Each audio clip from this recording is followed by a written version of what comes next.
Կենտրոնական ընտրական հանձնաժողովը այսօրվա նիստում հաստատել է ազգային ժողովի ընտրությունների նախապատրաստման եւ անցկացման ծախսերի նախահաշիվը, որը գերազանցում է 4 միլիարդ 451 միլիոն դրամը։ 1 միլիարդ 800 միլիոն դրամից ավելին տեղամասային ընտրական հանձնաժողովների անդամների աշխատավարձն է։ Կենտրոնական ընտրական հանձնաժողովը նաեւ սահմանել է կուսակցությունների, դաշինքների ընտրական ցուցակների գրանցման համար անհրաժեշտ փաստաթղթերի օրինակելի ձևերը։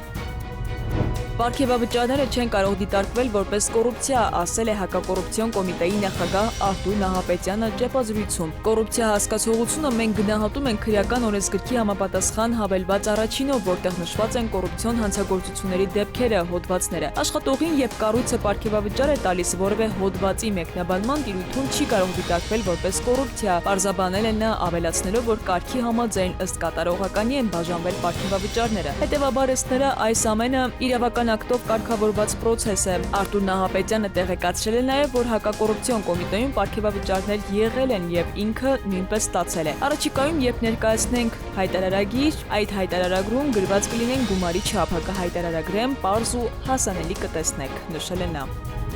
Ազգային ժողովի պատգամավոր Գառնիկ Դանելյանը հայտնել է, որ ամենօրյա ռեժիմով քաղաքացիների ստանում են նամակներ ու զանգեր անձնագրերի եւ նույնականացման քարտերի ստացման ժամկետների վերաբերյալ։ Նրա խոսքով հերթագրվելու դեպքում անձնագիր ձեռք բերելու կամ թարմացնելու համար քաղաքացիները ստիպված են ամիսներ սպասել, ինչը առաջացրել է նրանց դժգոհությունը։ Պատգամավորը նշել է, որ համակարգը գեհ ծանրաբեռնված է եւ անհրաժեշտ են հստակ քայլեր, որպեսզի հատկապես մայրաքաղաքի բնակիչները ստիպված չլինեն հերթագրվել մարզերում սպասման ժամկետը փոքր կրճատելու նպատակով։ Պատգամավորին դիմել են նաև Արցախից բռնի տեղահանված քաղաքացիներ Հայաստանի քաղաքացիության ստացման գործընթացի ձգձգման հարցով։ Դրա գնահատմամբ հատկապես ընտրությունների նախաշեմին նման խոչընդոտների ստեղծումը անթույլատրելի է եւ կասկածների տեղիք է տալիս։ Խորհրդարանականը տեղեկացրել է, որ բարձրացված խնդիրների բարձրաբանման նպատակով գրավոր հարցումներ է ուղարկել համապատասխան մարմիններին։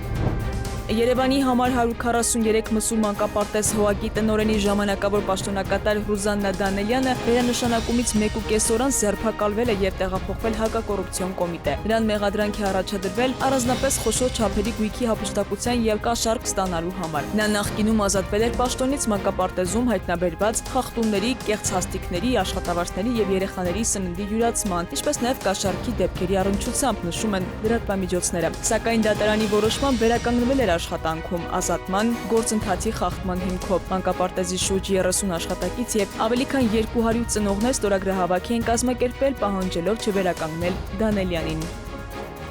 Քնարիկ Պետրոսյան, ժամը լրատվական